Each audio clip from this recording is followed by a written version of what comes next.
Hi, I'm Professor Mark Bryans of the American Combato System, Jendo Dow. I have with me today Dr. Chris Markey. Chris is a doctor of physical therapy, and Chris has been a student of mine for 24 years now, and he's at the brown belt level, and he is absolutely one of the most talented men I've ever trained. I paid him. It works. And we're here today to talk about people with modified abilities. We're going to be laying out the whole American Combato system, Professor Steiner and I, and we realize so many of the things on there people just can't do. And we don't want you to feel like you can't defend yourself. And Chris and I over the years have come up with modified programs, and that's why we're here today. So let me tell you a little bit about Chris and why he knows so much about this besides being a doctor of physical therapy. I have here, some of the things he's been through. He deals with a lot of physical problems, so I'm going to just read the list. And surgeries in 2000, left shoulder. I'm going to abbreviate. Yeah, yeah. Please, thank you. Please and thank you. 2004, left shoulder again. 2005, right hip arthroscopy. 2007, the right hip again, resurfacing. 2010, that left shoulder again. All kinds of problems. And then it looks like 2008, the right hip was replaced. Or 2011, I'm sorry, right hip was replaced. 2011, left. 7 weeks later. Yeah. 7 weeks later, the next hip, we're going to talk about why this continues to happen to you. Bilateral pectoral major ruptures, shoulder stuff I can't even pronounce. And then herniation of the right L3 through 4, 3 and 4, and right knee meniscal tear. I'm going to keep going. Left knee meniscal tear. I don't even know what that is. Seronegative. Oh, that's a connective tissue disease. Well, a genetic connective tissue disease. I'm almost there, guys. And each thing is a mixed connective tissue disease. There you go. That makes it easy. Right. Fibromyalgia. And then the big one, the T6-7 disc herniation. That was the monster. Tell us a little bit about that and what you're dealing with, just as a human being, let alone a guy trying to get accomplished in martial arts. Sure, and if you see me wiggling around a lot, I'm not nervous, anxious, or anything. I have to do this because of my knees and my back and hip. I don't like static standing at all. It's horrible. So that's what I do by this. This was a typical no event. I was on immunosuppressant drugs for years and years, wanted to get off all that dirty stuff, so I went to naturopathic type stuff. That being said, the night before this happened, in 2017, April, I was just doing a gentle stretch and relaxation yoga class with my wife, and woke up the next, and it was great. Loved it, went to bed fine, woke up, and it was like you shot me right through the back and out my chest, and I had this big lob in my throat. Long story short, very, very rare. In going on 31 years as a physical therapist, I've treated one in my entire career. Most people never see them in the thoracic spine. It herniated right into my spinal cord, so it caused a lot of referred pains, radicular pains, muscle spasms, messes with heart rates and rhythms. My thermal regulators are pretty shot, so if you see me perspire here, it's not nerves or anything. It can just kind of go off on me. And your hand my shake. gut, I have tremors. I have tremors in that. In fact, I don't write very well anymore. It's pretty difficult. But anyway, so this one's been a monster, and since that one happened, I had to completely redesign my entire workout. A year later, again, no event, I was inline skating with my primary care physician and friend, and nothing, we just skate around, pass the puck around a little bit, and I just bent over to pick up his stick, and boy, that thing blew even further into the cord, which was validated with an MRI. And that really just pounded me. And so I kept trying to work. I'm too young, I'm too OCD and ADD to want to stop. And I just failed in September of 18. And after that second one, you have to know how smart I am first. You didn't tell them that. Well, being so smart. Kind of implied. Einstein, right? So I didn't want to bend over to tie my shoe 2 weeks after that second one in 2018, so I sat on the couch and put my foot on the table and very gently leaned over, and it blew a left L2, just because of my connective tissue disease. And I'm working on also a very bad meniscal tear and cyst in my knee since October of 16. We don't like to do surgeries on those because they'll collapse a lot faster. And that just retore with a basic step a few months ago, and it just shredded it more, just with a step. So we know how to teach you, to defend yourself, because you can't do things perfectly or exactly this way or that way. We've encountered so many different things, and I want to tell you that Dr. Markey has been such an inspiration to me. He's a close friend, but a lot of you don't know that I'm dealing with so much stuff too. I want to cover that. We'll do a little reciprocity here. So, Sensei Brian's is a trooper and a half. He continues to try to work through all of his things because obviously financially in the family he needs to. And he modifies and he listens very well as a patient, but he has a total knee replacement, he has a total hip replacement, he has a complete quadricep rupture. And the funny story about that, the surgeon, the physician's assistant, myself, I went into surgery to watch it, let alone rehab him. And the second they opened him up, all three of us, all in unison, were like, whoa! There is not one shred of tissue still hanging out. So these aren't minor intrusives. It was blown to pieces. That was time to come back. That was an amazing surgery to watch too. And anyway, and now unfortunately he's wrapped up dealing with a really bad hernia on top of it. His shoulders aren't good either. We have to do all kinds of modifications in the gym for his shoulders and rehab. So Sensei Brian himself, again, and it was knows the game. Play the game. And it was kind of something too when the Shinon, Professor Steiner, said he'd like to see me do things full force. Yeah, let's take this. And when your Shinon is, tells you to do yeah, something. you do. Yes, sir. I got it. So, but I did explain to him, and Brad is fantastic with this. His whole system itself is designed so that it's not complicated, it's simple, but we're going to modify it even further. Every technique on my own personal body, I've had to go, I can't do that anymore.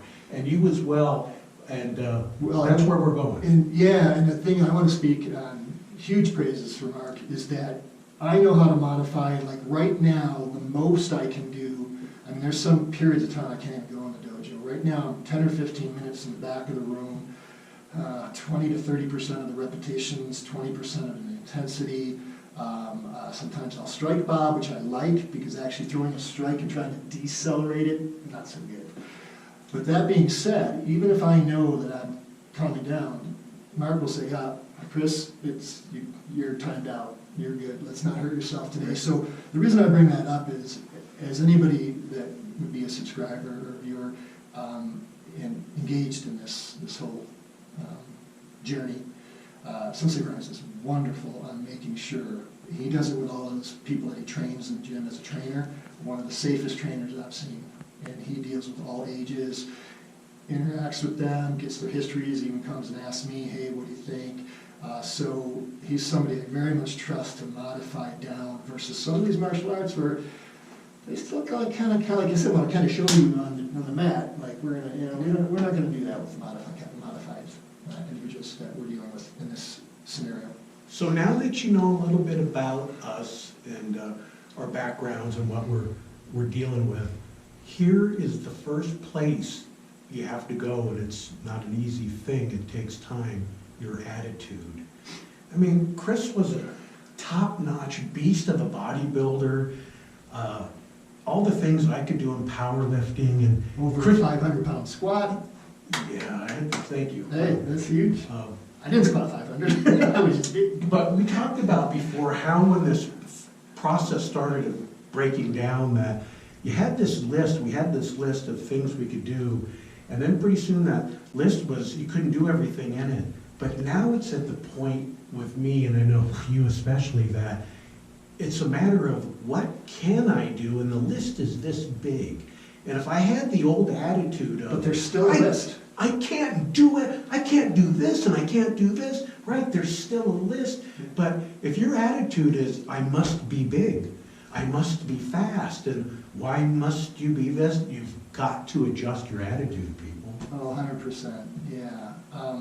Definitely throughout the years, it's taken me to some dark places. Because just when you think you're getting back, like, I can do this, I can still do this. I played competitive ice hockey as a child, I played it as an adult, and I didn't have much left going for me because of getting older and this connective tissue stuff. And son of a gun, the total hip took me out of hockey. I can't even play that, even recreationally. Now I can just skate around and pass with my buddy, but I can skate around and pass with my buddy. I love skating, and I love a hockey stick and a puck. And if you see me out there, I'm like a 90-year-old man now, but I'm out there, and it gives you some joy. And I told Sensei Brian I was going to share this. This is only where it was cold, but it's not.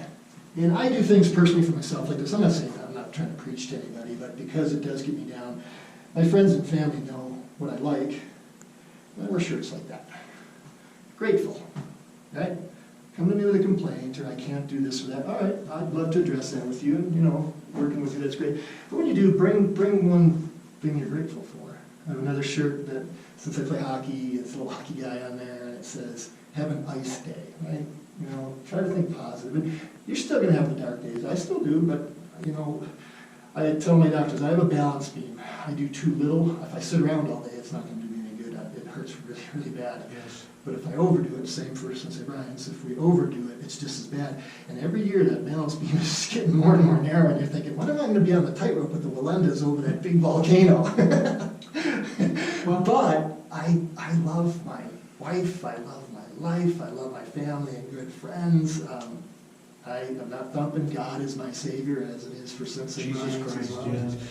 And again, nothing against other religions or agnostics or atheists, it's just where I was telling Mark the other day, I like a little thing, we talked the internal martial arts, the chi, or the energy. I said, well, I spell my chi, G-O-D, and that's where I put my heart, and I have faith, and keeps a smile on my face. I think, too, we talked about the other day, and I think about it almost daily, that I've got all these physical problems going. I'm not anything what I used to be in the things that were important to me, physically, and yet I'm the happiest I've ever been in my life right now, even though I do deal with pain on a daily basis. But, back to the attitude, it's really easy for me to get up, because every morning when I get up, it's literally really bad, and I could easily go, this sucks. Why is this, I am so old, rather than, no, I'm ready for it. I know I just need to get moving and get going, and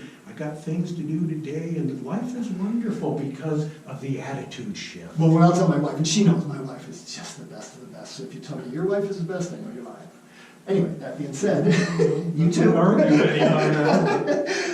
She knows, and when I don't complain, she just knows I'm going to be about 20 minutes behind getting out of bed, and I'm just juicing up. I'm just moving my toes, my ankles, and I don't complain about it. I just tell myself, hey, listen, man, warm up a little bit, relax. You're getting old. You don't have to jump out of bed and be a freak like you were when you were a kid, because I was very much ADD. It's like, loosen up, get my coffee, you're good. Just warm it up now.